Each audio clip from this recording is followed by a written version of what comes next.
All right, everybody, good evening and thanks for joining. I know that I just got set up here a minute or so early. Please let me know in the chat if for some reason the music is a little loud. I can always turn that down.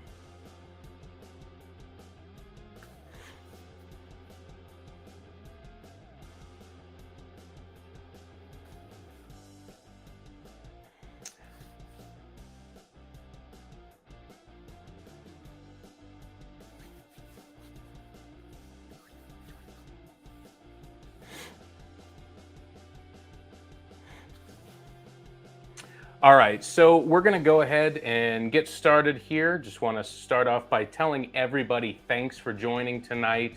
It is a very exciting time in the backyard barbecue realm, and that is because today Camp Chef released the all-new Woodwind Pro. This grill is revolutionary and it's going to change the game when it comes to pellet grills. So I wanted to take the time tonight, and unfortunately, I wanted to do this outside in front of the grill, but because of weather, I'm unable to do so.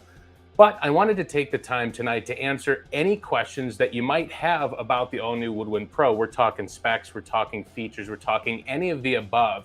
And I figured it would be pretty awesome to bring in a couple people. First off, Jeremy Yoder from Mad Scientist Barbecue. Jeremy and I were out in Utah along with several other content creators, and we were able to cook on this thing a few weeks ago. And we've also had our hands on this grill for several weeks now. And so I felt that it was best to answer some questions for everybody, see what you guys think about it, and see if we can help you make up your mind if it's the right grill for you. I also want to say that Camp Chef is on live tonight. So if there are questions that Jeremy and I cannot answer, Camp Chef will be in there answering and filling in those blanks. Hopefully I've done my research enough to where I can answer most of them. But if not, they're here for backup.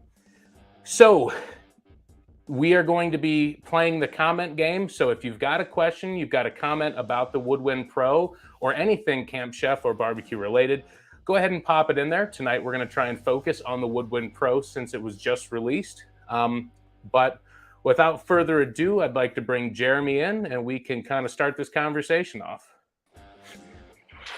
All right, what's up, man? Hey, thanks for joining me tonight. I really appreciate it. Yeah, happy to. Yeah, I think it was really cool. We got the chance to go out there and cook on this thing, and I know a lot of people are going to have a lot of questions. So any chance we have to, answer those, educate people, and help them make the right decisions. So if it's the right grill for them, then absolutely, I want to steer them to it. If it's not what they're looking for, I want them to know the facts about it so that they can make an informed choice. Absolutely. I feel the same way. I figured we would start off tonight to kind of talk about why this is a big enhancement to the pellet grill world. I know with myself, especially during the week, I find myself cooking at higher temperatures. And on a pellet grill, you kind of lose that smoke profile. And for me, this allows me to kind of bring that back in on the cook. Like, for example, I just made chicken thighs yesterday. I cook those relatively hot, especially when I'm in a hurry. And it made a big difference just having that wood in there. Yeah, 100%. So I think what it offers you a number of things. The first thing is it offers you some control over smoke flavor beyond just, you adjust a dial. It's you actually put in a physical amount of wood that's going to flavor the meat. So you it's weird to describe. It's almost like you have a sense of ownership over the flavor that the grill produces. So that's what I like. The second thing is you're never at a loss for smoke flavor. So a lot of times, especially depending on the kinds of pellets that you're using, a lot of times you can be cooking with all wood, but you don't really get any smoke flavor. So I think you're right on. You can you don't have to cook at super low temps to get smoke flavor. It gives you flexibility because you can kind of control those two things independently. So essentially what it allows you to do is decouple the main flavoring agent from the temperature control. So you can cook hot and smoky at the same time, the same way you could with an offset. So you get kind of two things to adjust in terms of how you're cooking rather than just one, and hoping and praying that it works out the way you want. Yeah, absolutely. I agree. And I can tell you from my own personal experience using this in March when we were in Utah the first time in St. George. I did some ribs hot and fast. I also did a spatchcock chicken. I ran Yep. that thing pretty high. I noticed the difference from my standard pellet grill when I compare that to the Woodwind Pro. And that was just a prototype at the time. Hmm. And I know when we were out there just a few weeks ago, you cooked a brisket, and it definitely was more than what you would expect out of a pellet grill. You would have had me fooled if it was a blind taste test. Well, it had the look of something that was expertly cooked on an offset. Not to brag on myself, but it had that look, that like basically black meteorite outside texture, and that's what people are after. So I know for me, when I started in barbecue, I was like, I want to be able to make briskets that look like Aaron Franklin's briskets, and even on an offset, easier said than done. But what this allows you to do is, really get that texture and that color and ultimately that smoke flavor on the outside. So when I was out in Utah, I was like, well, I'll try to make a brisket, because that's really where the rubber meets the road. If you can make a great brisket, then I'm confident you can make a great fill in the blank barbecue item. And so I was tremendously impressed when I did that, and I only put wood chunks in there for the first few hours. Now, I guess the mini review of the Woodwind Pro that will be coming out here in a couple minutes on my channel, we did a side by side with the pits and spits, and probably 4 hours in, you could see a marked difference between the pits and spits brisket and the Woodwind Pro brisket. We were using the same pellets, same temperatures, same time periods, briskets from the same supplier, the same weight. Everything was identical, except for using that new feature on the Woodwind Pro, and the difference between the two just visually was night and day. And then ultimately in the taste test, no one would ever confuse those two. Like, it could be your first day in barbecue and you'd be able to distinguish between those two, no problem. That's great. That's incredible to hear. When it comes to enhancements like this in any realm, it doesn't have to be the grill. You're always going to have those skeptics, the people who just think it's a gimmick. Someone who says, "Oh, it's just a flashy new feature that really doesn't make a difference." I know I had several people in the comments, whether it was Reddit or on my YouTube channel today, commenting about, how does this differentiate from a smoke tube? I can just pack that full of pellets, light it, and do the same thing for $20 versus that $1,000 plus investment into a new pellet grill. Yeah.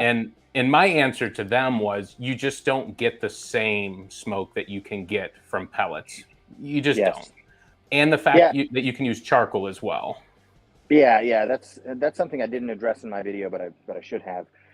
I think that the process of pelletization, I don't know this for a fact, but I think, this is my gut feeling, the reason they stick together is because under that heat and pressure, you plasticize the lignin and you're altering its chemical structure in some way. I think that has something to do with the smoke flavor that you're able to produce from pellets.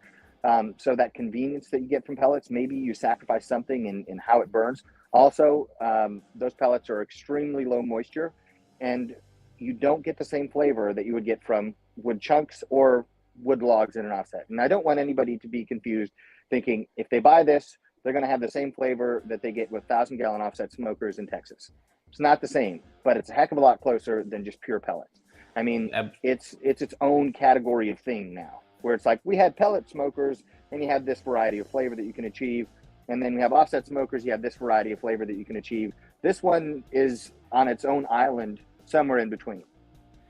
Yeah, absolutely. I would agree with that 100%. I've been getting a lot of questions today about, how does this compare to a Masterbuilt Gravity Series or a Char-Griller Gravity 980? And, I think they are very similar now. I think the build quality on the Camp Chef far exceeds both of those now, especially with the stainless body. And I think they run a lot more efficiently than both of those grills. I know you don't have a ton of experience with those in particular, but I do think that this is a step in the right direction. Right. Yeah. So my initial thought was, this seems kind of gimmicky. They put a little smoke box in there. Well, I don't know. I'm not convinced. But then you try it, and then you taste the food, and then you think to yourself, wait a second. No, this really is a difference in kind. Like, it's a completely different kind of flavor that you're able to get. And so at that point, I was sold. I mean, it's got the right look, and it's got, an order of magnitude more flavor. And yeah, just special. It's not a gimmick at all. Yeah, no, I agree. So let's hop into the comments here and see if there are some questions that we can ask. Now, the first one I see is from Kent from Daddy Dutch Barbecue. He wants to know what kind of cigar you're smoking. That's I don't know if you can see. Maybe you can read it. Maybe. I'm not good with technology. Pretty close. It's a Cohiba. But yeah, I got these as a gift from Havana, Cuba. But very, very tasty. This is the first one of these I smoked, actually, but I'm liking it a lot. If I'm guessing, I don't know what they call this exact one, but it's probably 7 inches by, I'm guessing, 50 ring gauge. So a little bit fatter than what I would expect for like a Churchill for cigar nerds out there. But yeah, very nice. Awesome. So we have a question here from Board Ride. He's asking if we wish that we could put larger chunks of wood in there. Seems like you get a cleaner smoke on or longer burn if you had the ability to use something larger. For me, I would say that was my initial thought as well, but you get a long burn time and a lot of smoke flavor with the way it is now. So I would, so when I started, I put a brisket on and I filled up the smoker box with wood chunks. I came back an hour later, repeated the process. Came back an hour after that, repeated the process. One more time, an hour after that, and went to sleep. And it had plenty of smoke flavor, plenty of bark, you know, and it was invest 2 minutes every hour for the first 3 or 4 hours and you're set. So I think it's an appropriate size. What could happen if it were larger is that you could put too much in there, and with this you can actually over smoke the meat, I think. So yeah. I think that you can take it to a place where it's just right, and then beyond that it can get over smoked. Just like on say a Weber Smoky Mountain, if you added too many wood chunks, you could get it could get bitter, it could get, you know, undesirable. And so I think allowing you to have an appropriate amount of wood in there that you would refill, you know, 2 or 3 times over the course of the cook, I think is about right. Yeah, I would agree. And I think at some point you would probably start to interfere with the temperature control. You know, it's just small enough to where you've got that little bit of a smolder. If you went much larger, it might actually impact that and cause more fluctuations around set point. And to be honest with you, all of the cooks that I've done with it this year, I've been very impressed at how stable the temperature was, even with that additional, you know, heat source that they're pretty much not accounting for. Yeah, fair enough. I'm seeing about these comments here. I'm a technological moron, so I found the comments. All right, there we go. Yeah, there's definitely some in here in StreamYard, and then there's a different set of comments here for some reason in YouTube. So I'll bounce back and forth to make sure that we're answering everyone's questions. Okay, cool. But I see one here that I want to address from Brad Carell. He's asking, how close is the wood chunk box to the bottom rack? If you're using the bottom rack, it doesn't seem like there is enough space in between. So I've been using Camp Chef for several years now, and they actually dropped like a trough into the bottom of the grill and lowered everything. So the auger and the burn pot and everything associated with the typical pellet design is now sitting lower, and it allowed room for the smoke box to sit above it. Now, I'm trying to think, just, you know, recalling the dimensions. You have your smoke box, then you have a deflector above it, then you have probably a 2-inch gap or so, or 3-inch gap, then you've got your drip tray. So I think inherently it's not much different than your standard pellet grill, except we just dropped everything down about 4 inches and made room for the smoke box above it. Hopefully that answers can I add this question. Something? Sure, absolutely. Yeah, so this is just my personal opinion. On pellet smokers, I never do anything low and slow on the bottom rack, ever, unless I absolutely positively have to. I just think the cooking characteristics are better on the top rack always. So I don't know what it's like to cook on the bottom rack because I never do. Yeah, I can attest to that with most of the biscuit tests and temperature tests that I've done with any grill, you know, in this realm, the $1,000, $1,500, $500. Anything that's closer to the heat source, you're going to get some unevenness. You're going to get the hot spots, the cold spots. And then when you bump it up to that middle rack area, everything seems to even out. And I can attest to that. If you're doing something especially low and slow, that's the place you want to be. Yeah. Awesome. Let me hop in here and see. Gary Everett asked, how well does it hold heat in the cold? So I can say from experience that it hasn't been cold enough here to give an honest answer. I know that they have increased the build quality of this. They insulated the lid. They put a gasket on it. They have adjustable dampeners in the back of the chamber, but we haven't had that type of weather yet to really give it a test. I would guess though that it wouldn't be a problem. You'd probably just use more pellets, because in my experience, it'll use more. Okay, this is my guess. It will use more pellets, but it won't have trouble maintaining temperatures, and might actually be more consistent in temperatures because they're going to be more consistent in how they're feeding pellets in. That would be my guess. Yeah, I would agree. And I would assume, just based off of, Camp Chef's direction that they've done. Now they are here in the comment section, so feel free to chime in, guys. I would assume that they're probably going to make a blanket for it like they have with their other grills. Now, those other grills they accommodate for a chimney, and I don't believe those blankets would work with this because it'd likely cover the dampener in the back. So if you're in really cold locations, you may need something like that. But also by insulating that lid, I don't know how effective that would actually be. I'll let them answer that question. Yeah. I don't like blankets on smokers. It's just me though. Yeah. I can say I've had to use them before. You're not too much further south than me, about 3-4 hours, probably 4 hours. I've been out there doing some really important cooks in, below zero temperatures. So if I can do anything to help me in the process, I'm going to try and take advantage of it. See, what you could do is get yourself a 1,000-gallon offset smoker, and then you just build a bigger fire. It doesn't matter. Right. Yeah. I would love to get one, at least a 500-gallon. But right now, I don't think my wife would enjoy that too much. Oh, well, you can borrow mine if you want. Not to get too sidetracked on this, but honestly, it's not very far away from you right now, and you're welcome to borrow it. Well, I appreciate that. If I borrow that, I might have to borrow a spare room in your house as well. So be careful what you ask for. Okay, fair enough. Yeah. So let's see what else is going on here in the comments. Let's see.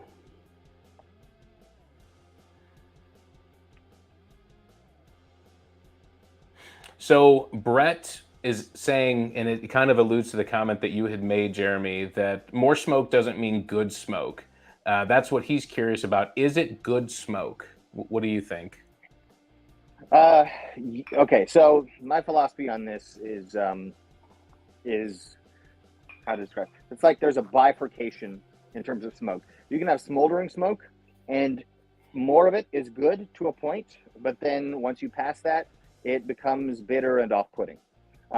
Then there is open flame smoke, and I've never experienced too much of that ever. It's never been the case where it's like, oh, there's too much smoke on this. And the key difference is burning an open flame versus not burning an open flame. This, by design, doesn't have, it's not meant to be a rip, roar, and flame in there because it would cause temperature issues. It's meant as a separate flavoring, avenue for you.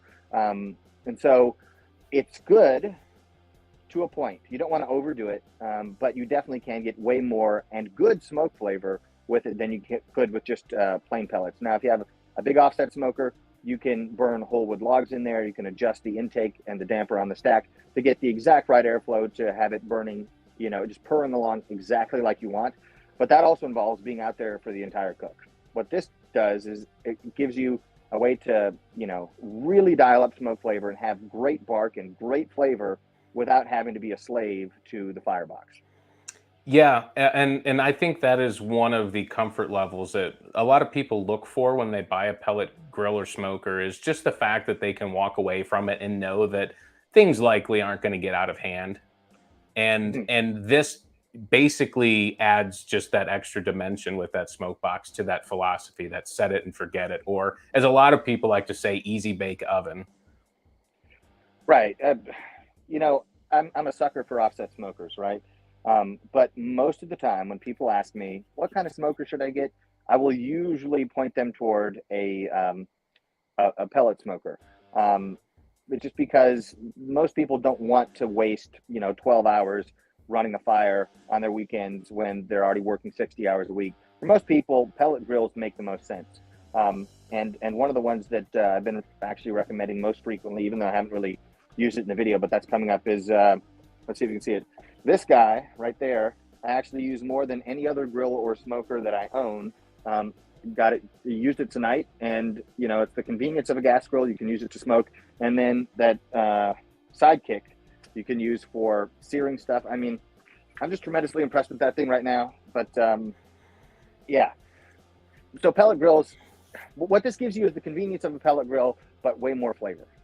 Yeah, absolutely. And in terms of the Apex, I've gotten quite a few questions today.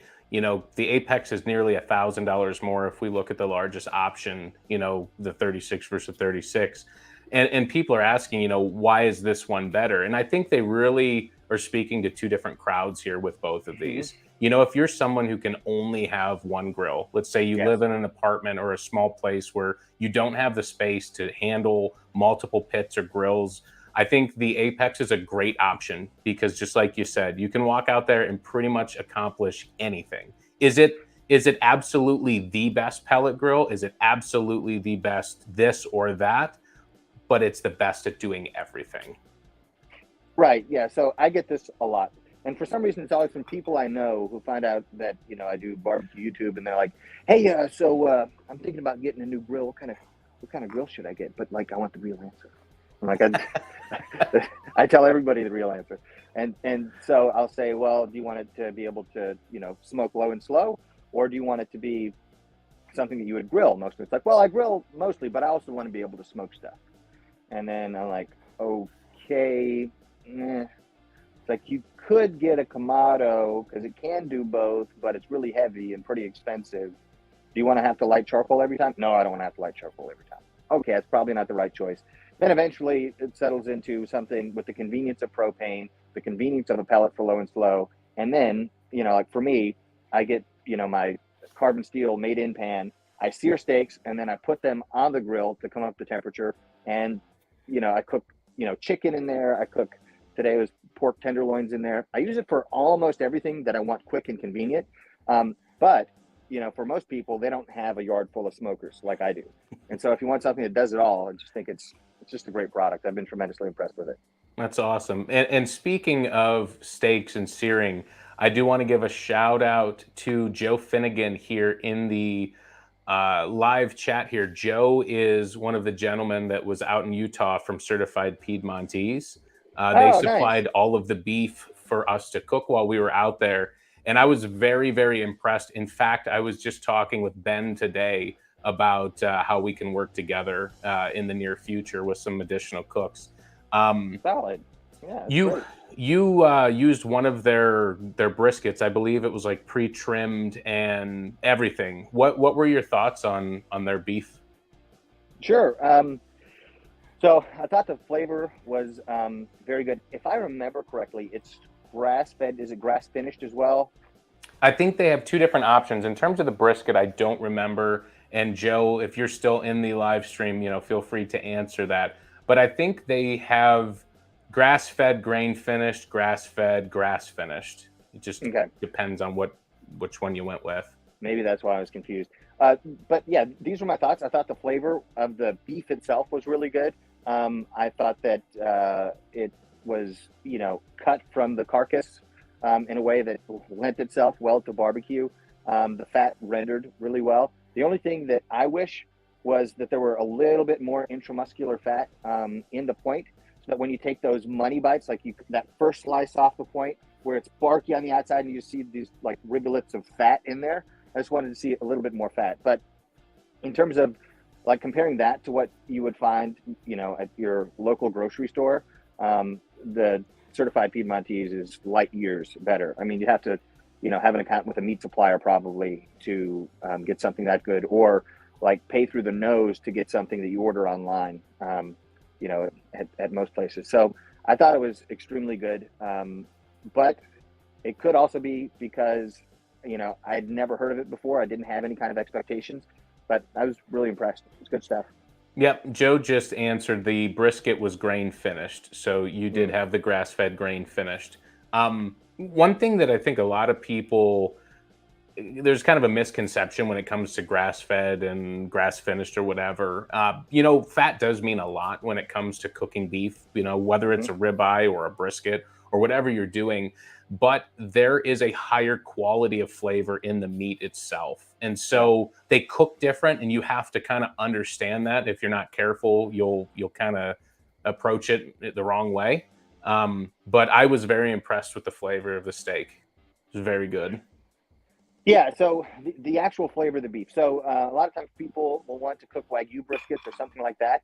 And while they're super juicy, of course, I think the actual flavor of the beef isn't as good as a high quality grain finished, like Angus or something like that, or the certified Piedmontese. The actual flavor of the beef. I'm not talking about how smoky it is or how juicy it is. I'm talking about just the flavor of the meat itself. Yeah, I would definitely agree with that. There's something to be said about that. So I should be working with them here very soon. So at least on my channel, you'll be seeing some certified Piedmontese beef. I never got a phone call. I don't know what's going on. Well, I took the initiative and reached out. There you go. But yeah, absolutely. Let me hop in here and see what everyone's talking about. Let's see. We answered that one here. I see your wife popped in there, said she's still editing the video to come out tonight, but it's just about done. Oh, excellent. That's good news. So someone just asked, what would the one improvement you could think of that the Woodwind needs? Sure. Yeah. So one of the benefits of not I guess being paid off to just sing the praises of Camp Chef is we can be honest. And so told people in the video, it's like, I like this and I wish this were different and stuff. For me, it's that track that the smoke box is on. Now, I'll preface this with saying that the Woodwind Pro produces by far the best low and slow barbecue I've ever achieved on any pellet smoker, with no caveats at all. Okay. And just to cut you off there, everyone listening, that's coming from Jeremy. That means a lot. Okay. Well, thanks. Okay. So with that being said, it's just, I had this happen in Utah and I had it happen during the cook for this video, is if you don't have that lever down, so it's like upright, like up and down, when you pull the smoke box out, it can kind of derail. And when we try to push it back in, it won't go in. And so then I had to get in there and try to rearrange it, to put it back in place. Now, apart from that, in terms of functionality, everything was great. And so if I just remember, to make sure that that's down, it didn't happen again. But, it's just not a huge gripe, but I wish that were different. And then the other thing is, I wish the top rack were one big rack instead of two small racks, and were made out of expanded metal or something. I don't know if it's more difficult to ship that way. I have no idea why it is the way it is versus what I'm thinking of. I just know that I would want one solid rack so you can pull it out all at once, and you don't have to separate the two, because I do all the cooking on the top rack. Those would be my two things. Yeah, I could see where you could benefit from that. I do agree with you on the top rack being one. There are a few instances where I do use one of them kind of as a warming rack. So it does kind of come in handy in that sense. But I would say most of the time, one single rack would probably be most beneficial. One thing that I would say, and this is going to sound kind of petty, but I've gotten used to it on the Apex, and that is having an illuminated chamber. Having those lights is such a nice feature to just Dude, hit a button and walk out. It's freaking yes. great. Well, and then the other killer thing about the Apex is it's a propane grill that actually tells you the temperature. You know, like how crazy is it that every pellet grill in the world, even the ones that are pieces of garbage, will tell you the temperature? Yeah. But you could spend, thousands of dollars on a propane grill, like a super nice one that people build into their islands and stuff. It won't tell you the temperature. With this, you can see exactly what the temperature is. You're not like, I'm like somewhere between medium and high, probably somewhere between 1 and 800 degrees. Yeah. I don't know. It's just that little thing I appreciate so much. Yeah.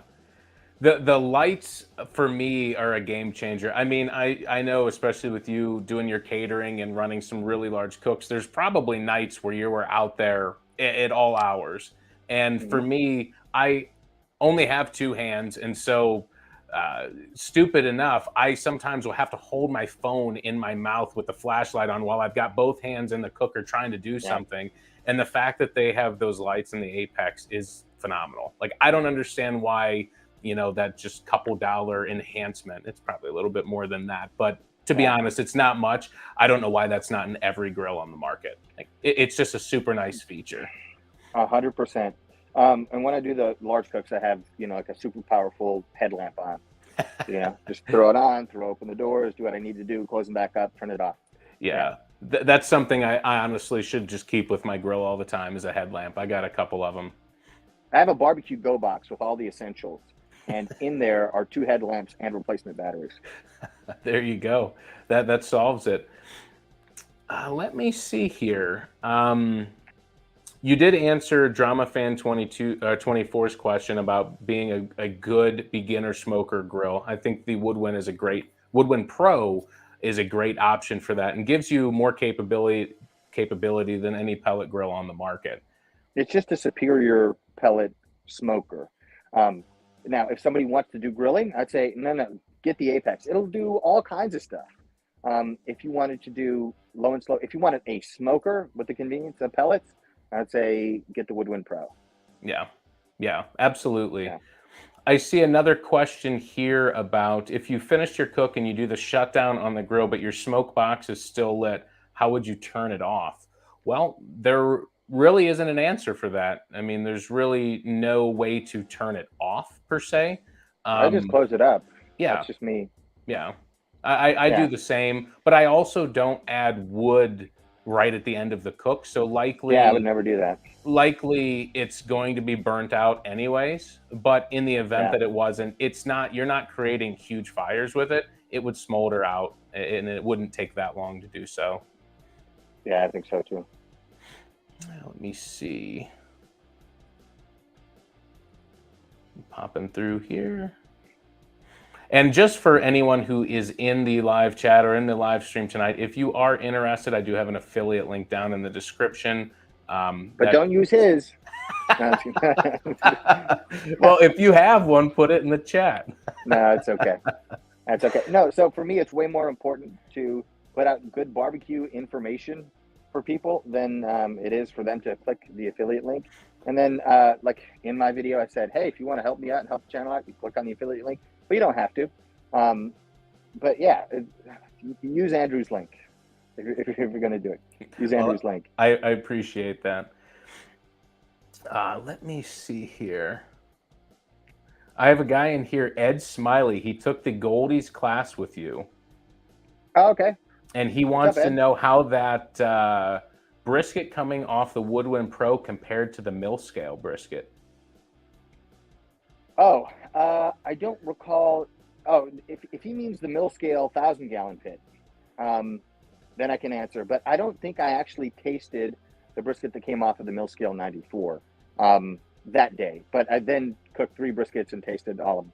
Okay, so the briskets that they serve at Goldie's, in terms of smoke flavor, it's in its own category. So here you have like pellet grills.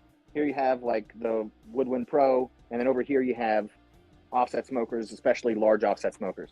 That is like the Mount Everest of smoke flavor that one can achieve. And the only way to do that is to burn real wood splits for a long time, and know how to manage the fire. And there's just no way to completely replace it. But the closest you're ever going to get, at least with what's available out there today, with a pellet grill, is the Woodwind Pro. So if I rated the Goldie's barbecue brisket that they cook on their big 1,000-gallon mill scale pits on a scale of 1 to 10 for smoke flavor, I would give it a 10. If I ranked standard pellet grill for smoke flavor, I would give it a 3. You can use certain pellets and dial that up a little bit more. But with the Woodwind Pro, I'd probably give it a 6 or a 7. Yeah. And I Like mean, double the smoke flavor. if you're talking a Goldie's brisket, I mean, you're talking like the golden standard of barbecue. Like Mm-hmm. that's a very, very harsh comparison to make. Right. The best in the world versus, Ed in his backyard with a Woodwind Pro. Exactly. It's not really a fair fight. No, not at all. Not at all. Yeah. So let's see here. I did see another question, and we kind of talked about it here. But Walleye Wiz is asking about the smoke tube. He has a Woodwind now, and he has a smoke tube, and he adds it on his cooks. Why is this Pro superior to that method and worth the extra money and upgrade? From my perspective, I think you're going to get and we talked about this, and people are coming in and out of the live stream all the time, so it's best sometimes to circle back. Just like you said with the moisture in the wood, I mean, you're using two completely different fuel sources. If you're using pellets in a smoke tube versus wood chunks or charcoal, you've got the convenience of adding more. You've got the convenience of the ash being right there at the burn pot there for the pellets. So it makes cleanup a lot easier. But I think truly the main thing with the smoke box is the type of smoke that you're going to produce. It's just not the same as a smoke tube. Agreed. Yeah, let me see. Cameron Watson is asking about the heat deflector. So I'm trying to think. The Apex, does it have the louvered heat deflector, the louvered drip tray? I believe so, right? Yeah. You're talking about like the big one that it has kind of a trough in the middle, runs out the back? Oh, the one that's just below the main cooking surface, where all the grease runs down at an angle to. Wait, this one. The Apex, right, has the grill grates.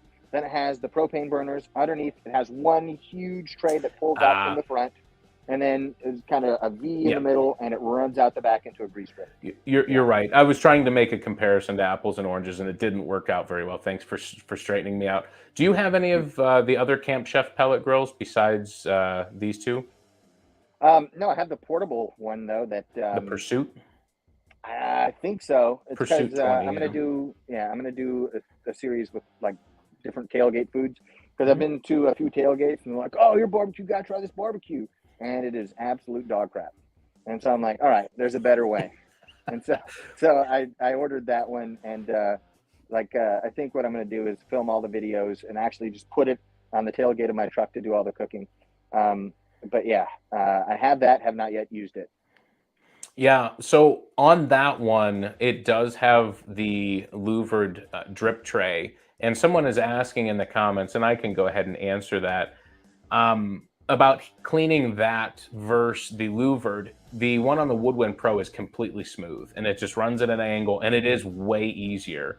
I personally, when I'm cleaning that, I'll use some cleaners, but I also use a plastic putty knife, and I use that to just kind of scrape down to get all the grime and everything and just get it off that. With the louvers, it makes it a lot harder to do so, because you've got all these different like rows and columns, and you're trying to scrape along them to clean it. This one is definitely a lot easier to clean. Yeah, I guess I go way simpler. I just get the thing as hot as possible for 90 minutes, turn it off, take everything out, pressure wash it, put it all back in, start the fire again, dry everything out, call it a day. Yeah, that works as well. I'm a simple man. Let me see here. Is there enough room to put a water pan on the drip tray under the bottom grates? And I'm going to say the answer to that is no. It's also slanted so that the grease drains into like a trough on the side that they have for their grease management. So I'm not sure how well you're going to be able to put a pan of water on there anyways. Um, I typically don't add a water pan to my pellet grill. I mean, I have in the past just to see if it made a difference. Um, but I guess if you cook on that middle or upper shelf, whatever we want to call that, you could always put a water pan on the main cooking surface, kind of catch the drippings as well as provide some moisture. Yeah, okay, so I think you answered that correctly, but I would just say that in my experience, adding water pans inhibits bark formation. So I almost never use water pans at this point.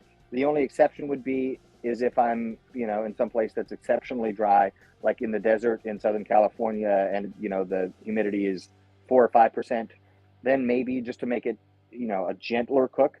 But as a general rule, if you're not in a place that's extremely arid, I wouldn't use a water pan because having too much water vapor in the air seems to inhibit, well, it will speed how quickly the cook goes, but you end up getting less flavor and less bark than if you had just nixed the water pan. Yeah, I would agree with that. I've never found it to be beneficial in my pellet grills. I have used some smokers that I think the way that they're positioned, they help even out the heat itself. Especially in some of those like little vertical ones, like a Weber Yeah. Smoky Mountain. Depending on what you're doing, but no, I don't know the Yeah. last time I've put one in my smoker. There's a question specifically for you. Greg is saying you just released a pellet smoker brisket video. Does this make you want to make a new one? And also, do you plan on making a new one with this? And if you were to, what wood chunks would you combine with knotty wood pellets? Okay. It does kind of make me want to redo it, but I probably won't, at least not for a while, because the idea behind the pellet smoker brisket video was what's a method that anyone can use, regardless of the pellet smoker that you have. Basically, applying principles to get the result that you're after. Now, this being the first day that the Woodwind Pro is out, it's not going to really do too many people a lot of good if today I released a how to smoke a brisket on a Woodwind Pro video, if that makes sense. But what would I do differently? Essentially, it simplifies the process. So I would start low, 180, 200 degrees, with wood chunks in the smoke box. I would do the wood chunks in there for the first 3 or 4 hours, or until you just get a nice bark starting to form. And then at that point, most people are cooking overnight. So at that point, I would probably bump the temperature up to 225 and go to sleep. I usually try to hit the gym at 5. So I'd wake up in the morning around 5 o'clock, go out there, check the temperature. If it's, not close to being done or something, then just let it ride. In terms of wrapping with, here is an actual difference. I would use butcher paper rather than the foil boat for this brisket on the Woodwind Pro, because the bark formation that you get is so good that you don't need to try to use the foil boat to maintain bark and render fat on the top side. It really just seems to do a great job with that. So I would go paper wrap with some tallow that's been smoked, and then you have just this meteorite bark on the outside, but it's luscious because it's covered in all this rendered fat and looks like $1,000,000. That's the big thing that I would change, is going with butcher paper rather than a foil boat, because the foil boat can wash out the underside of like the meat side of the brisket. And if you're in a place where that's preferable to what will happen if you wrap in foil or paper, then it makes sense. But it's just a different tool in the tool belt for different situations. With the Woodwind Pro, I would treat my brisket cooking much the same as I would with an offset. Low temperature, 200 degrees or so to start off with, smoky smoke, then progressively increase the temperature, try to render the fat. Once the brisket reaches, say, 185 or so, wrap it in paper with some tallow that's been smoked, finish it off, take it off, let it rest for a good 8-12 hours if you have a warming oven. And then you're going to be eating some really good brisket. And people won't believe that you cooked it on a pellet grill, okay? Because you're gonna give it to people and say, yeah, I cooked this on my pellet grill. And they're going to be like, wait, I have a pellet grill and mine doesn't taste like this. I was like, what did you do? And then this is what you need to do. You need to say, well, I got this special rub that I made. I'll sell it to you, but it's going to cost you. Right. And then you start making money on all your buddies who think that, you got the secret rub that's giving it that great flavor and great bark.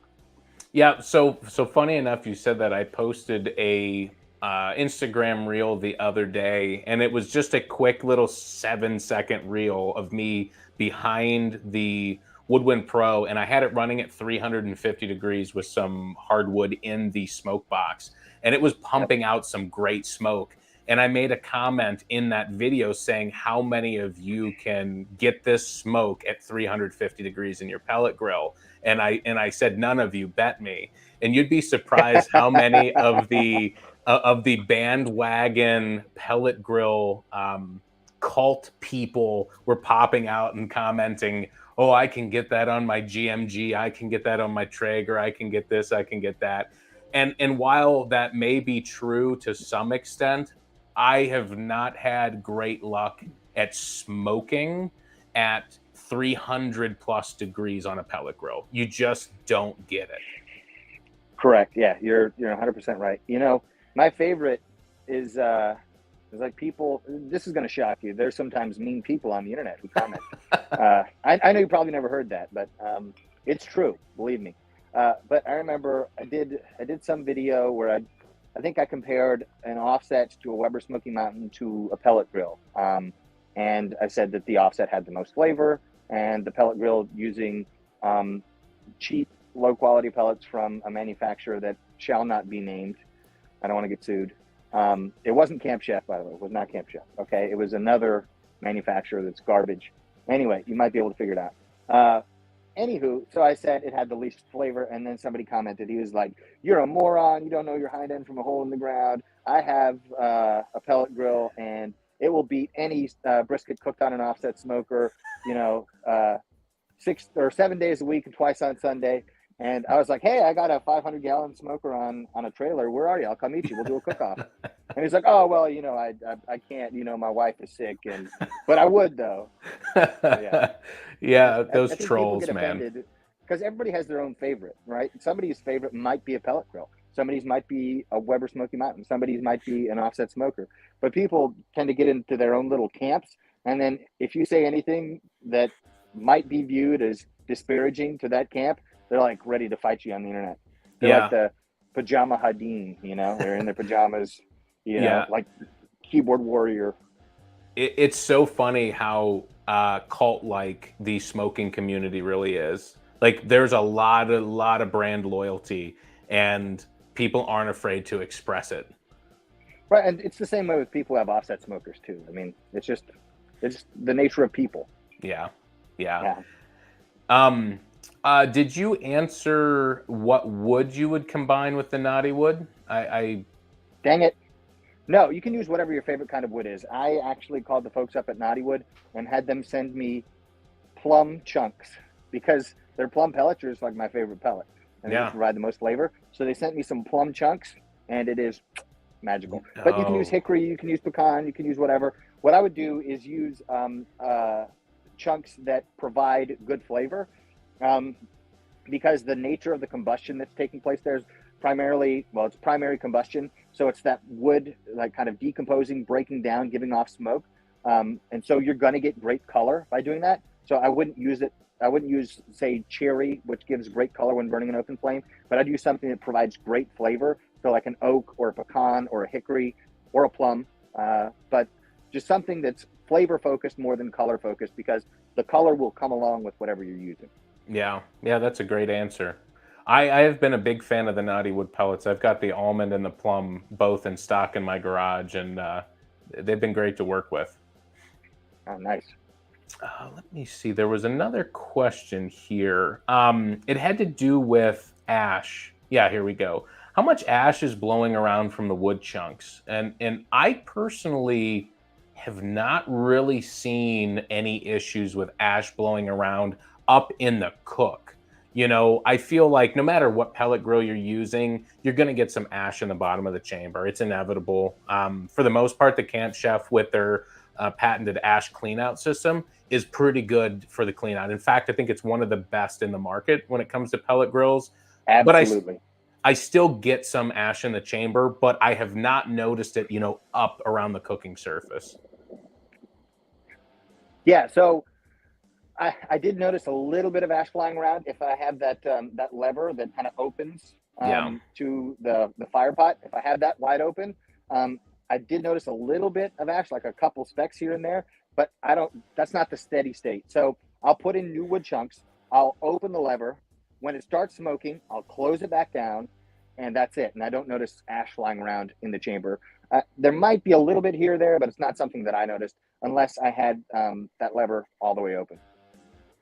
Yeah. Yeah, I guess to that extent you're correct. In terms of normal operation when I'm cooking, same thing. Once those are lit, it's pretty much closed. You've got a coal bed, so you can add a chunk here and there as you go. But if you do have that butterfly valve open, just the airflow blowing up on the bottom of that smoke box will move a little ash around. But from what I've seen, it has never at any time been of any concern. Yes.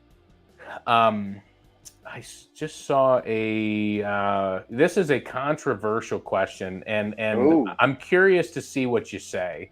Get your popcorn ready. I'm guilty of not doing this. So there's my answer. But do you Bathing? sift your pellets? Bathing, yes. I do only bathe on Saturdays before date night. I take a shower every Sunday, whether I need it or not. So do you sift your pellets? For what purpose? To remove all the sawdust and the broken down pellets. I'm going to make a comment here. I have noticed that the more money or by buying a higher quality brand of pellets, I have way less dust than I do with the low quality. Yes. There's been some brands that I've used in the past that the bottom 2 or 3 inches is sawdust.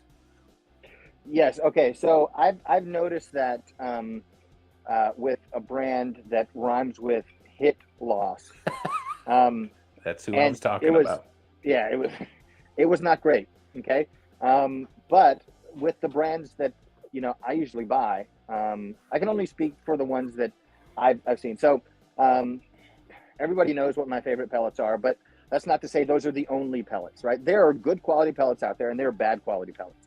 Find the ones that have the flavor profile you like and choose those.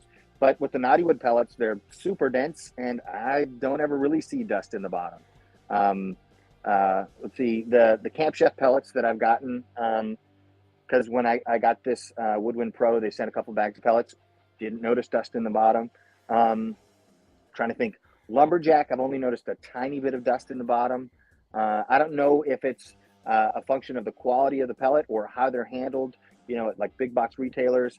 So the short answer is I buy what I think are the highest quality pellets, and I never had that issue. Yeah. I'm kind of in the same boat as you, and some of it definitely could be the handling, especially in those big box stores.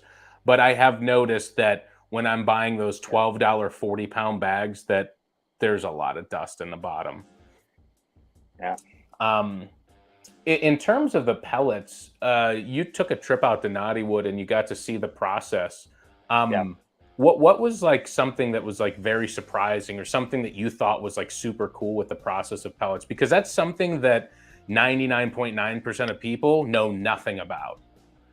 Right. So, So the cool thing about that was I did a blind taste test with a bunch of different pellets, and those were my favorite. And so I asked them, hey, can I come out and see your operation? They said, yeah. And so that was super awesome. Couple things. They're located in kind of an agricultural region of California, just outside of Sacramento, close to Napa. Like Napa is like just over the hill, and they're in Napa. And so there they grow basically all the almonds that you would have in the US and all of the plums, like for prunes and stuff. And so if you've eaten almonds recently, they're probably grown in that valley. But the orchards for those only have a productive lifespan of like 20 or 25 years. Then they uproot them all and then they replant the orchard. What they used to do was they would take all these trees, like put them in huge piles and like pour diesel fuel on them and burn them. And so Spencer, the guy who owns Naughty Wood, got into the orchard removal business, and because he has a construction company as well. And so he kind of repurposed the heavy equipment to add that as a component because people he knew who were farmers were asking him to do it. And he said, all right, fine. And then he had all these trees and he thought, well, we in the valley here use this wood to cook. And why are we, just like burning them in huge piles? And so they took them and started to make pellets with them, but they had to get a special mill made that had like crazy high pressures because the wood is so dense, and that's why the pellets are so dense. But the cool thing, the thing that I did not expect was this. So they bring in all the trees, they use the bark, the sapwood, everything, and they shred it, and then they put it in huge piles to dry because it won't work to make pellets if they're not at the right level of humidity. And so they have just these huge mounds of shredded logs there, and then they put it through the process. And the weird thing, I think the strangest thing for me was the smell of pellets being made. It was, I don't even know how to describe it, but I was expecting it to smell like nothing, but it kind of smelled halfway between baking and like running a fire. I don't know. It was strange. Huh. Yeah, that's something cool. Like it's not something that you see normally. It's not an industry that's that's common to anything. I mean, it's a newer thing. I've never even seen how they're made. I'm an engineer, so that sparks some curiosity in my mind, like just to see the presses and to see just everything that they do that goes into making them. So it's pretty cool that you got to do that. Yeah, they don't use any kind of oils or anything to lubricate the dyes, and so they had to get like special dyes made that could withstand the force. Because basically they're like, we wanted to be completely honest in saying the only thing in there is wood. Yeah, 100% pure. And that's something that other pellet companies or other brands have gotten accused of or blamed on. And yeah, there's. Oh, really? I haven't heard of this. Do you know any of these brands' names? Not in particular, but I'm sure if you searched pellet lawsuits, you'd probably find a few. Nice. Excellent. Yes. So I just saw a question from Jonathan Thorpe. He said, can it take charcoal pellets? And the answer is yes. I mean, in terms of the Woodwind Pro as a pellet grill, using that function, there should be no issue using charcoal pellets. I've used the Royal Oak 100% charcoal pellets before. I haven't used it in this yet. I actually just gave my last bag of that to my dad because he loves those. But there's no issue. I've run the Charwood Cherry and Charwood Hickory in this Woodwind Pro so far, no problems. And I've run charcoal, both lump and briquettes, in the smoke box, and I've liked the results from that as well. Which brings me to another question: what do we like better in the smoke box? Oh, okay. I just want to jump in on the tail end of that one. I would say you'll actually get better charcoal flavor, at least in my experience, by putting charcoal in the smoke box rather than using charcoal pellets. Yeah. So you can use whatever kind of pellet you want, and if you want to add that charcoal flavoring component, throw them in the smoke box. You're off to the races. Which do I like using better in the smoke box? Charcoal versus wood. I like wood for low and slow stuff. If I'm doing something that's higher heat, I would use charcoal. Yeah, I would agree. I've used both for both, and I would agree 100%. Oh, we got a bourbon question. What is your favorite barrel proof? Jay, I'm going to be honest with you. I like bourbons that sit around the 100 to 110 proof, and I have had some barrel proof that turned my hair gray. And I don't know. I'm not into that upper echelon of proofs when it comes to bourbon. I've got some Woodford Doubled Oak tonight, and we're sitting at 90 proof on that.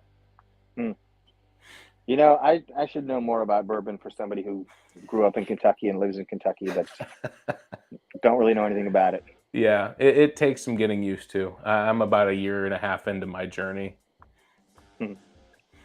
I see a question about, are covers available for the Pro yet? I don't know if Camp Chef is still in the chat.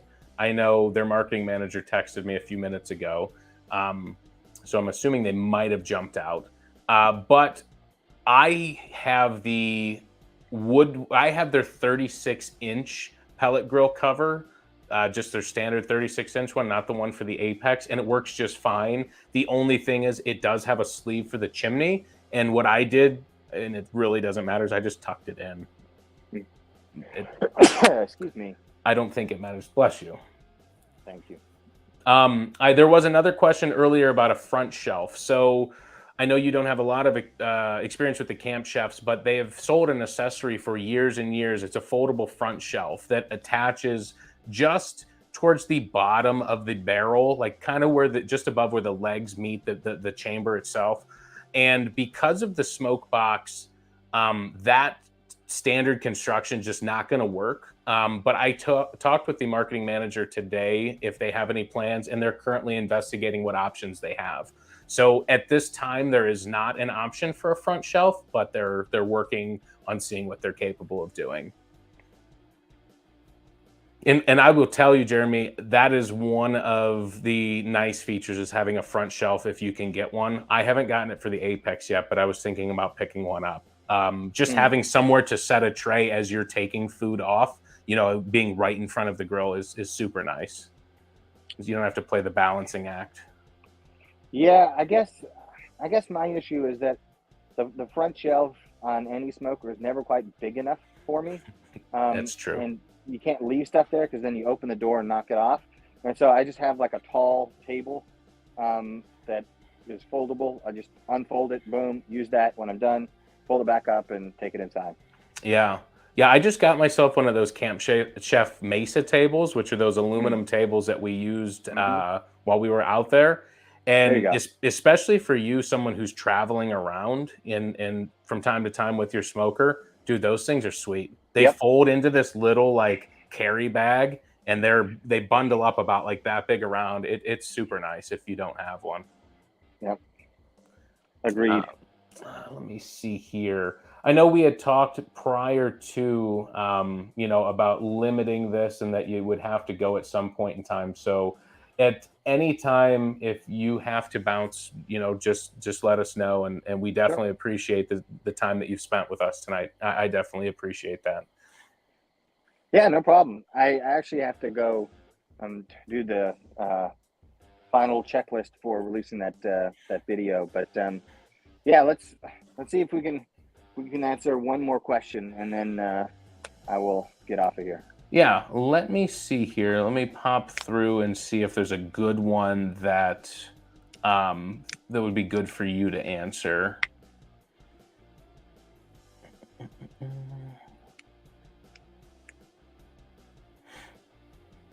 We've answered a lot of these questions throughout the time. I guess let me ask you a question. Sure. Where does this fit in your lineup? I mean, if you're anything like me, you've got more grills and pits than you know what to do with.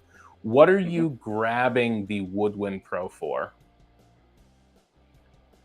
Yeah, so I'd grab the Woodwind Pro when it's one of those things where I can't be there to watch a fire, but I want the best tasting barbecue I can possibly have without being able to be there to babysit a fire. Yeah, I think that's a great answer. Yeah, so if I have all the time in the world, or I have to do, like 30 briskets, I'm gonna use one of my big offsets, right? But if it's, I want good barbecue, I can't be there all day long, or I need to sleep, that's where I would go. So I have lots of great cookers, but it would be, in an ideal world with unlimited time, one of my offset smokers. If my time is such that I can't babysit a fire, it's the Woodwind Pro, 100%. And then if it's even less time and I'm just grilling something, I'd probably do that on the Apex. And then we can use different grills for different purposes, but those would be the three categories. Like cook immediately, it's going on the Apex. It's got to be low and slow, but I don't have time to be out there, it's going on the Woodwind Pro. Or if it's I have all the time to babysit this thing that's going on an offset, and those are the kind of three tiers of cooking involvement that I kind of see myself using. It's the cooking triage that I would have for whatever the needs are. Yeah, I definitely agree with that, and that's usually my combative answer that I give to those nice people in the comments that call pellet grills easy bake ovens, or like the grill that Sure. comes with an alarm clock, and all these different nice little comments that I get. Listen, I'm a person that I have a lot of tools, doesn't matter what it is, but every one of them has a purpose, and I think the Woodwind Pro fits exactly where you said you want the best smoke that you can get, but you also don't want to be there or can't be there to babysit it all night. And I think that really is the answer of where the Woodwind Pro sits in the lineup of grills and smokers. Yeah, and if you want a pellet grill and you want something that's going to be awesome at low and slow, that would be my answer. If you want something that does everything, so maybe get an Apex, or if you want like a dedicated smoker that you can invest thousands of dollars and hundreds of hours of time into, you can get an offset. I mean, it's about what fits your needs. Yeah. So I know you're gonna bounce here in a minute. I have Sure. two questions for you that came in right here at the end. First off, is there any wood or pellet combination to avoid? And I'm gonna make a comment here, but I'm gonna let you give your more expert opinion on it. I do not cook with mesquite wood. Yeah. I think if you were doing something high heat for a short time, you could put mesquite in the smoke box. Um, but other than that, I would not use any mesquite wood. And I don't think that I've ever used mesquite pellets. I've had a mesquite blend of pellets, but never pure mesquite. So that's the only thing I would really shy away from is mesquite for low and slow stuff. I mean, even burning in an offset smoker, burning a crazy clean fire, mesquite was overpowering. Yeah. So I would just caution you. Yeah, I would say that I agree with that. I don't even bother with mesquite. I don't even have any, within reach. I don't use it. Yeah. The other question, we're not going to get into very specifics. I think Jeremy already answered this question, but they were asking you if you prefer this over your other pellet grills and smokers. And I think he pretty much answered that in magnitude, comparing the Apex and what the purpose of that grill is, and comparing the Woodwind Pro and what hit that purpose that serves for him. I think though he had very honest answers on that. So I don't want to put this into a brand war, one against the other. But Hmm. I think you were spot on with those answers. Um, but I don't want to keep you any longer. I know that it's a Monday night and everybody's busy, and for us, it's probably getting closer and closer to bedtime. But I really do Mhm. want to I really do want to thank you and tell you that I appreciate you coming on tonight Sure.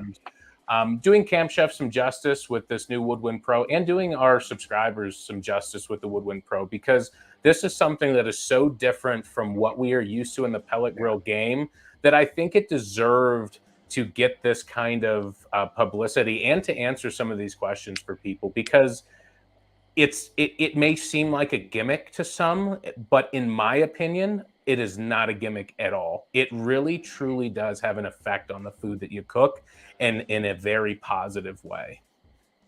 Yeah, I think the thing that really commends Camp Chef is they've heard the voice of the consumer and they've responded accordingly, and they built something that answers the thing people have been asking for.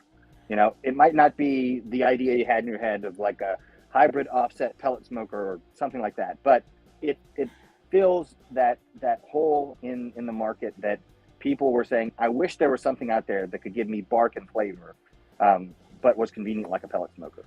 So I think they've done that, and it's I applaud them for doing that and testing it and getting feedback on it and putting out what I think is a great product that's really going to help people make better barbecue. Yeah, I would agree with that 100%. And with that, I thank you for your time tonight, Jeremy. Hope to talk to you again soon. And I will be hopping on your new video. I want to see what you have to say Sure. with that new Woodwind Pro video here as soon as I get off the live stream. But thanks again, man. I really appreciate it.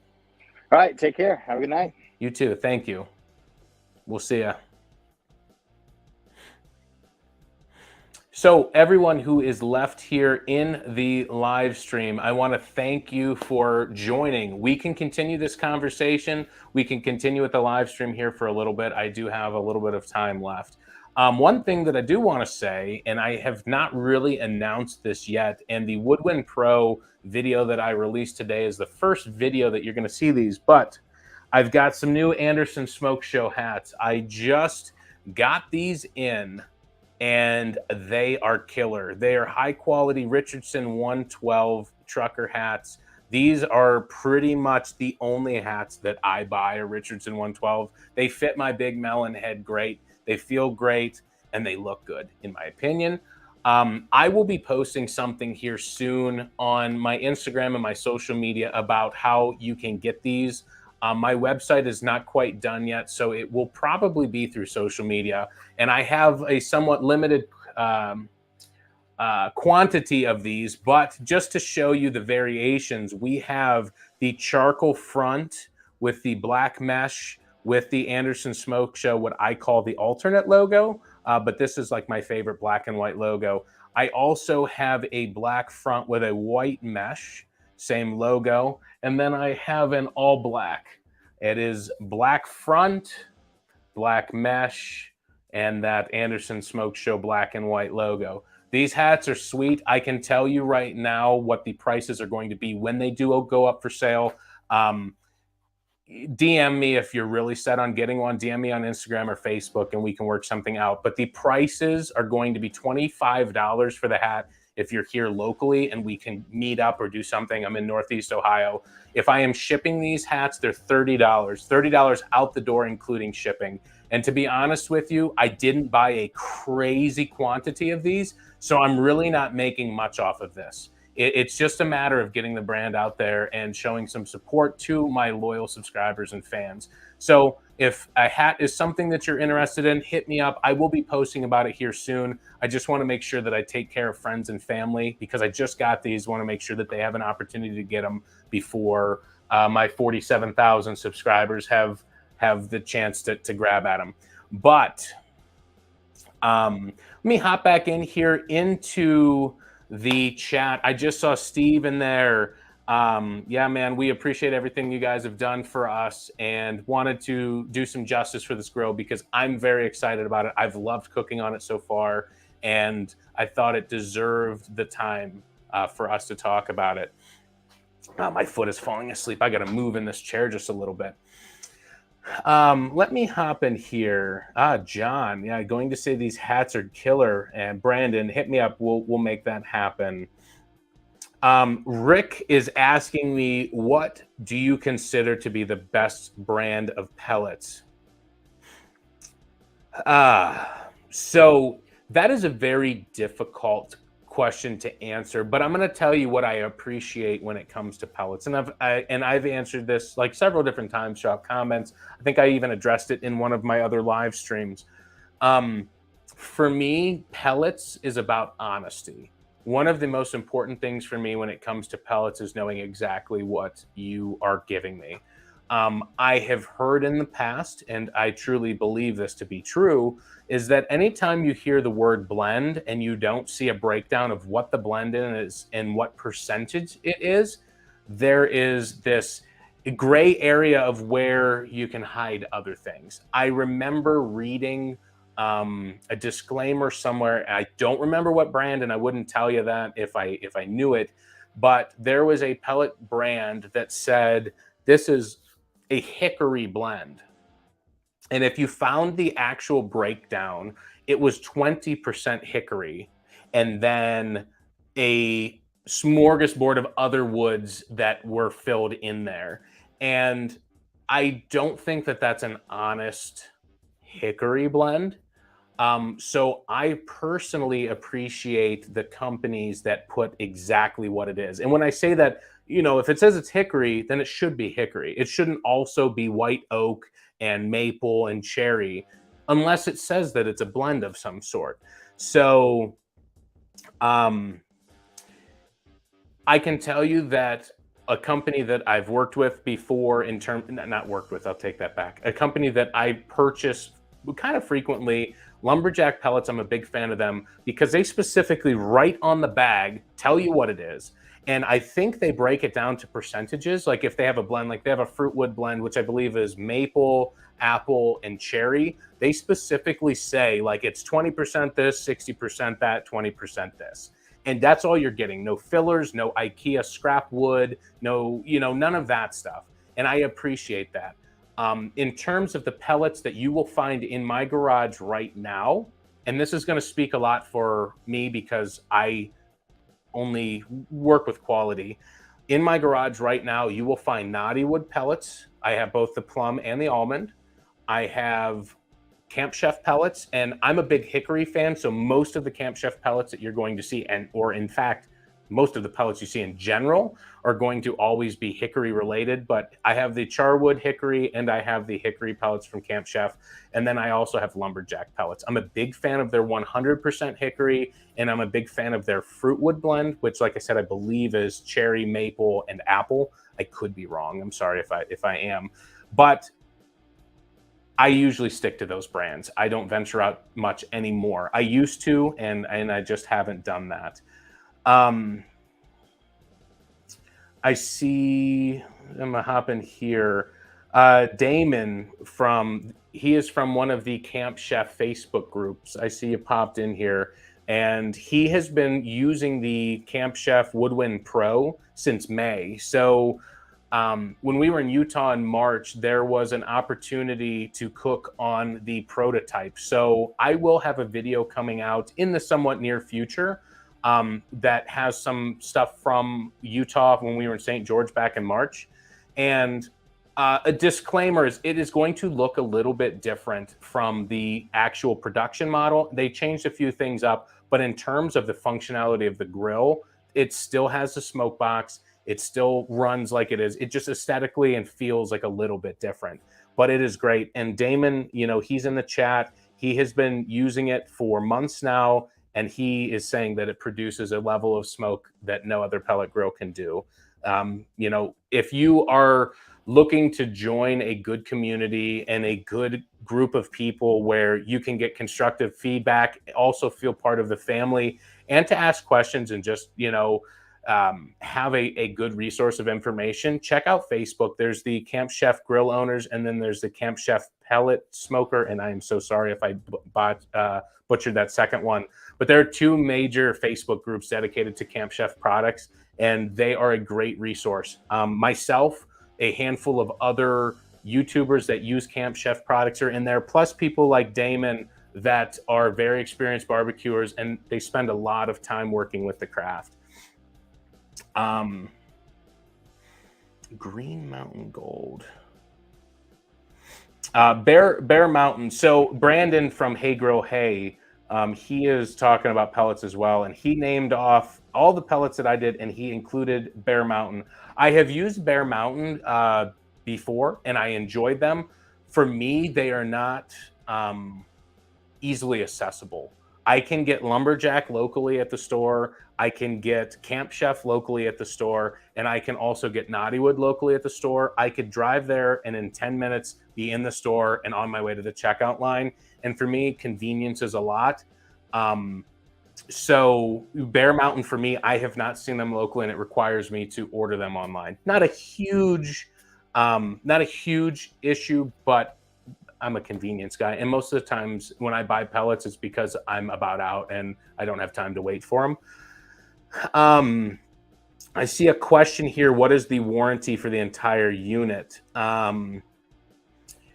So with Camp Chef, their pellet grills have a 3-year warranty. Now, there are some more specifics included in the warranty. They have a whole page dedicated to it on their website that talks about the warranty of their different products and kind of the just the whole basis around the warranty. So I'm not going to speak too much on it. I know that in general, it is a 3-year warranty. I also know that their customer service is top notch. I have worked with their customer service. I have worked with customer service of other companies. And I can say that Camp Chef does a great job at responding to people and a great job of making sure that you're taken care of. Let me see here.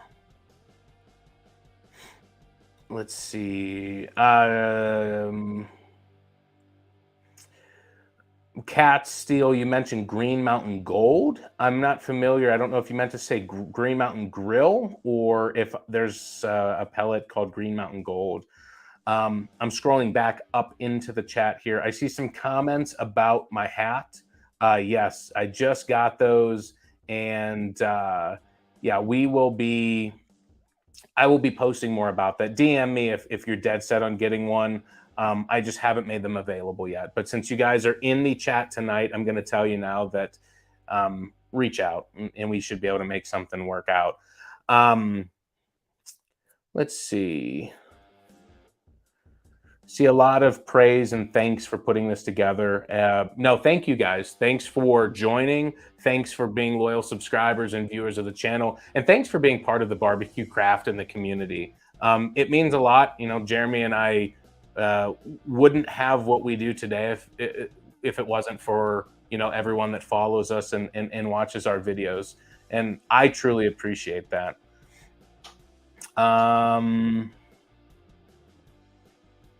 Let me see here. Rick, I see you use your front shelf all the time. So yeah, I have a front shelf on a bunch of my other cookers. And like Jeremy said, they're not the most usable thing. One of my favorite cutting boards in the world is my Camp Chef 26-inch bamboo. That thing will give you a workout. You could do bicep curls with that thing. You could do like some shoulder presses because it is heavy freaking duty.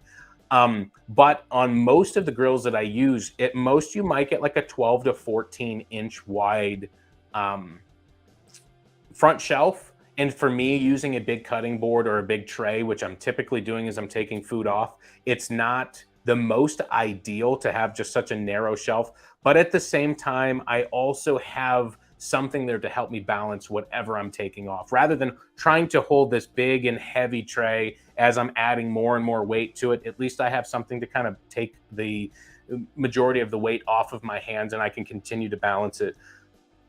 But it definitely helps. And I hope that Camp Chef, you know, works out whatever they need to work out to make a front shelf compatible with the new Woodwind Pro. Ed Smiley, are they available locally yet? I don't know if you're still in here. I don't know how far back time-wise these comments are.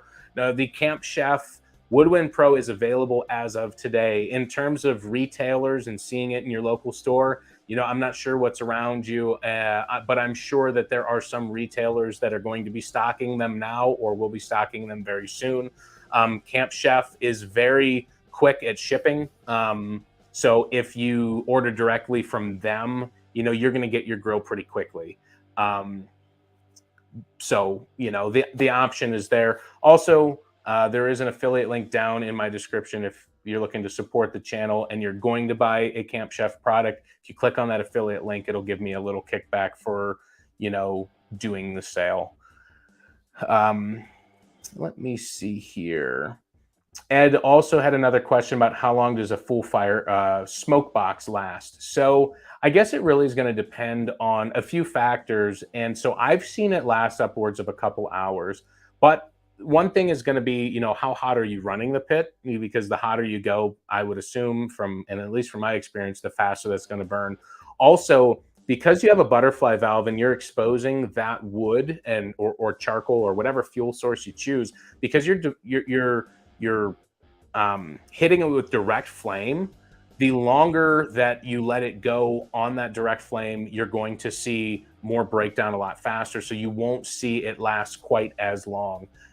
But from my experience, I'm getting anywhere from an hour to 2 hours from that fuel source. And because the way that it's set up and designed, it's very easy for you to be in and out and to add more fuel. And once you've got a good charcoal bed going, good coals, red hot coals, it's so simple to just pull that smoke box out, drop another couple lumps or briquettes or whatever you're using and get that thing shut. You don't have to open that butterfly valve up again as long as you do have some red hot coals in there, and you can continue to supplement that additional smoke in through that smoke box. So definitely a very easy to use feature. Let me see here. Oh man, Larry, he's got a very, very, very difficult question um, that he's just asked. And the question is, what cooker that you currently have would you get rid of for the Woodwind Pro?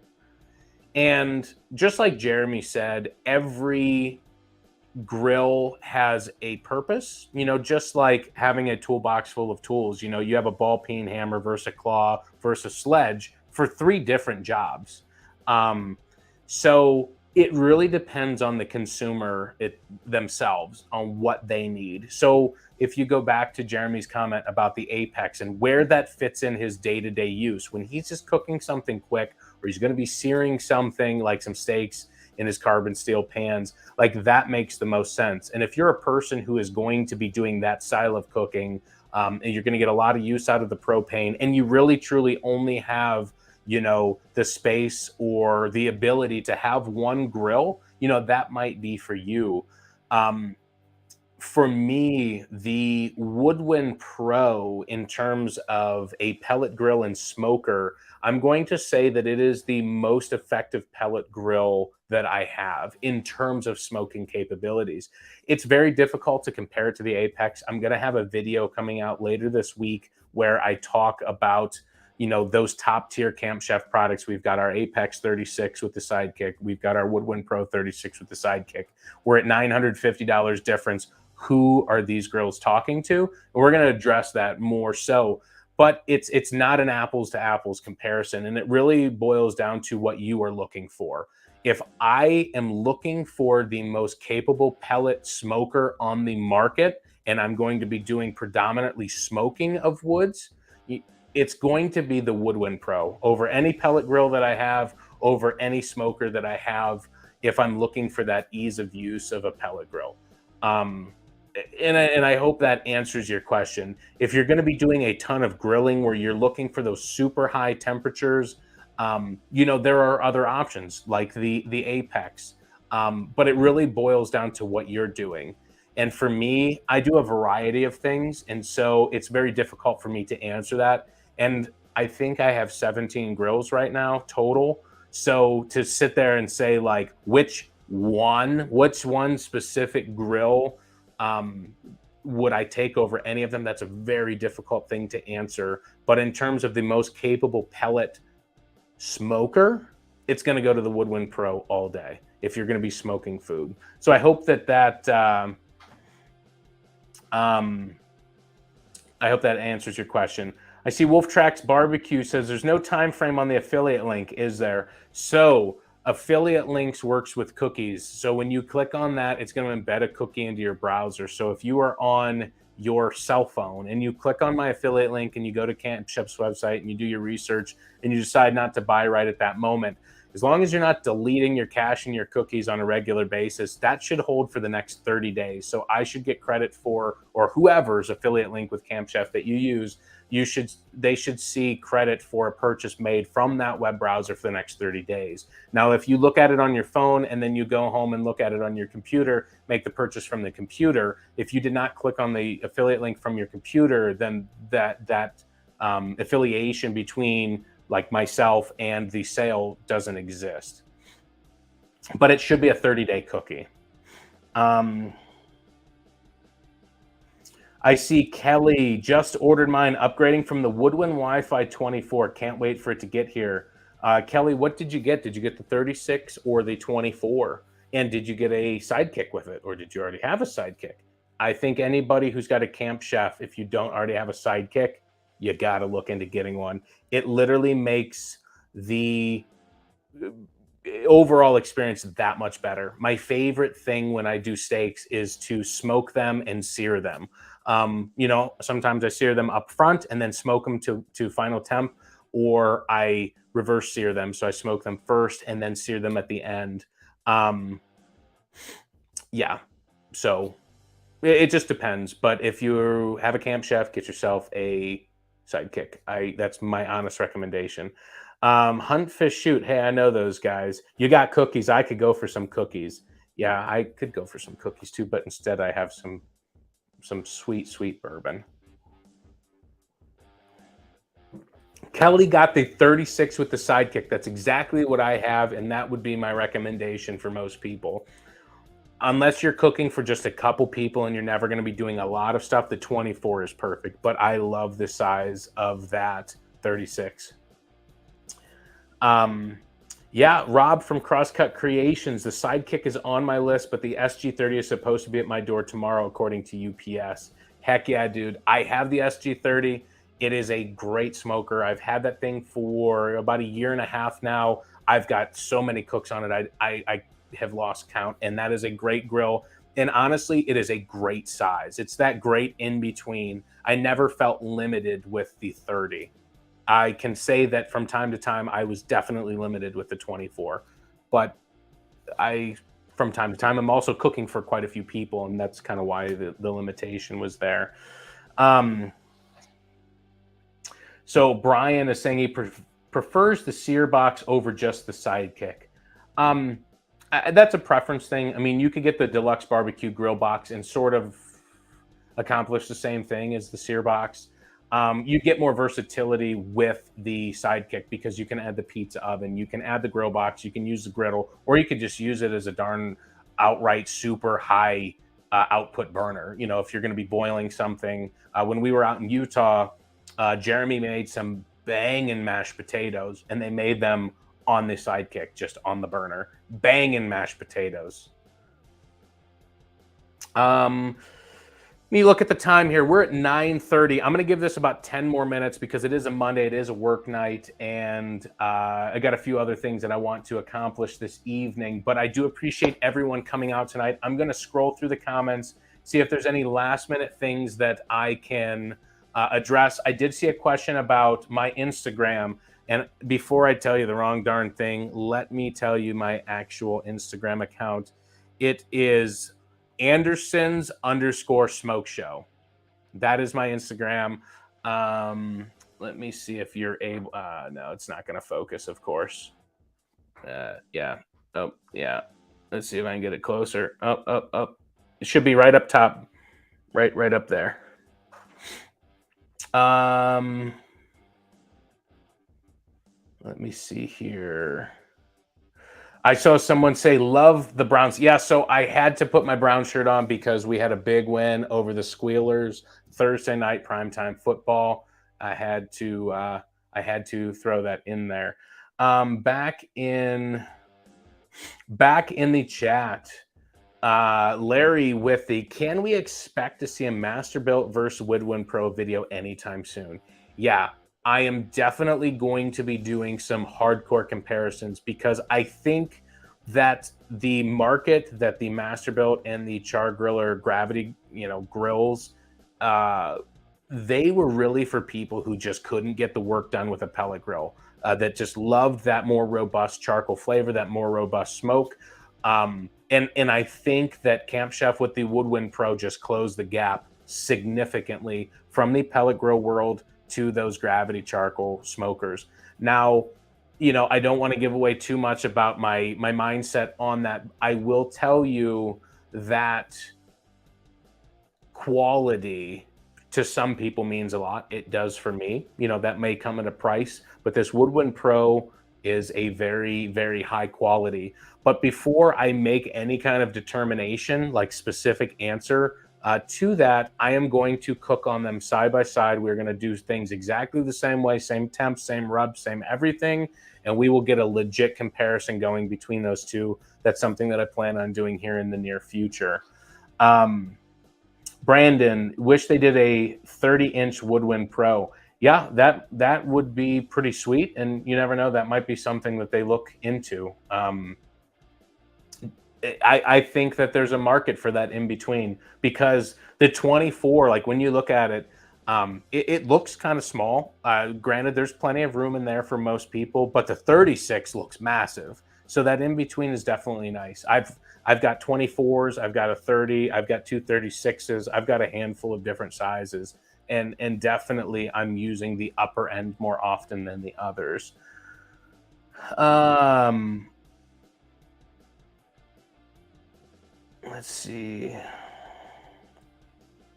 Let's see. Luis, Apex or Woodwind Pro? I'm not sure when you joined into the live stream. I kind of answered that, and it's really going to depend on you as a consumer. What are you going to be doing most frequently, and what features are you looking for the most? Are you going to be cooking a lot of stuff where you just hop outside and just get a hot grill and get your grilling done and go in and eat? Or are you going to be doing a lot of low and slow where you want to get as much smoke flavor onto the grill? It really depends on what you want. I think both are great options, but they speak to two different people. Let me see here. Just scrolling through here. Wolf Track talking about using some different pellets and needing to try the knotty wood. I can honestly say the knotty wood are a very high quality, and like Jeremy said, they're using like all of the wood, and it produces a really, really good smoke and flavor. Let me see here.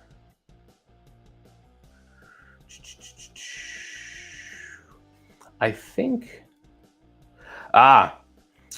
This is a good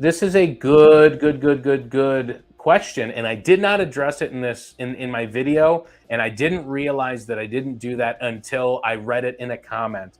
And so there is a question about cold smoking in the Woodwind Pro. Yes, you can 100% cold smoke in the Woodwind Pro inherently from the features of this grill. Now, there are several little caveats to that.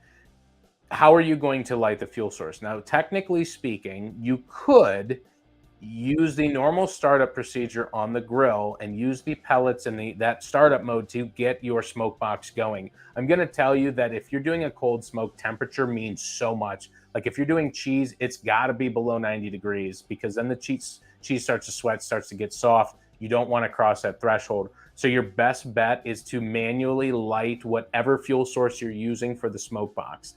Now, Oleg, you're asking about 10 to 12 hour smoking. Yes, you definitely could, but you have to remember, and I don't have the exact dimensions of the smoke box itself, but in my mind, it's probably around 4.5 by 4.5 by 4.5. It's basically a cube, except the bottom grate inside does allow room. It's kind of tented at the bottom, and it allows room for that butterfly valve to swing open underneath so that the flames can ignite the wood inside of the smoke box. But you're going to get several hours of smoke from that, but you're going to have to keep up with it. You know, I don't know the exact time frame in which you're going to need to add fuel. You're definitely not going to get 10 to 12 hours from one loaded smoke box. But that doesn't mean that it's not capable of doing it. You just have to be a little bit more involved. That's all. Okay, so I'm going to give this another about 5 minutes. We're going to end at about 9:40. So any final questions, be sure to get them in right now. But I do want to tell you that I am always very, very available to my subscribers and to my viewers. So any questions that you may have, ask them in the comment section on my videos. Reach out and DM me on Instagram or DM me on Facebook. Facebook and Instagram are probably the fastest way to get an answer over comments because there are days I get hundreds of comments in a day, and sometimes they just get lost in the sauce. I will say that if you are not a channel member for Anderson Smoke Show, I have it cheap. It's $2 a month.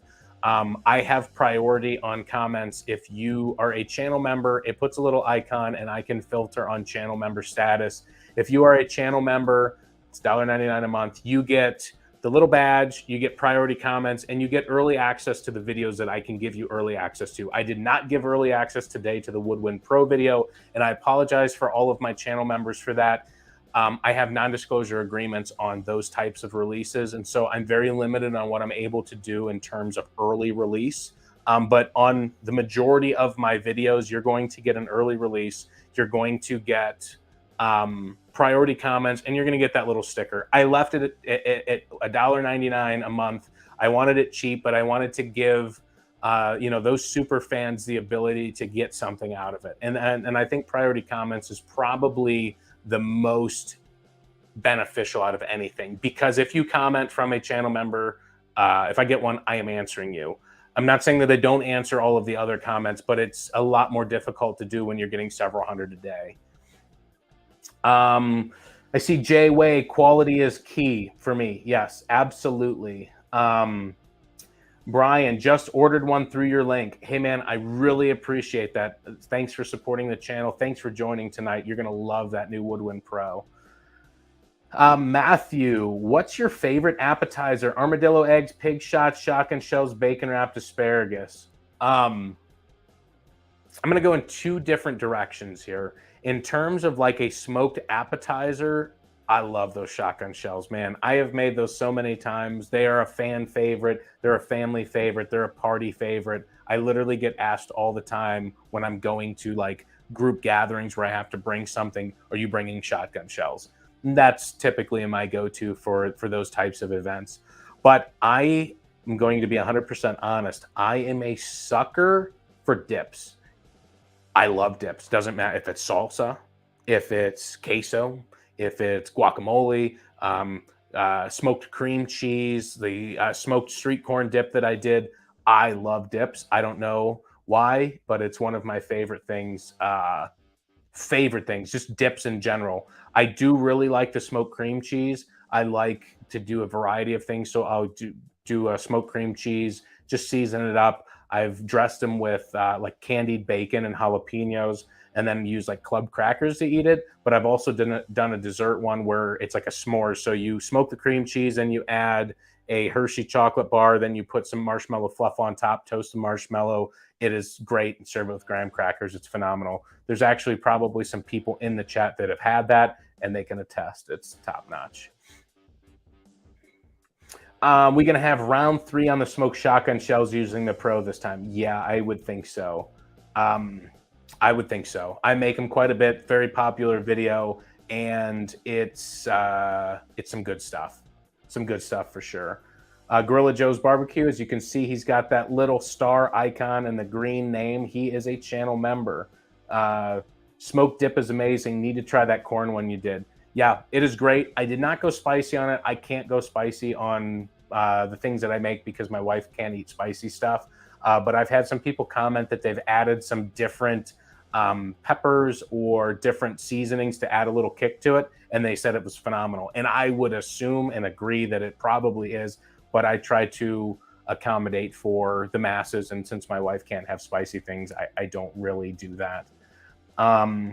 So we are right at the 9:40. It's actually 9:41. So I am going to say, I'm going to close this out and say that we're done for the evening. But I want to thank each and every one of you for joining tonight, being active in the conversation, asking great questions, and creating a good conversation for Jeremy and myself.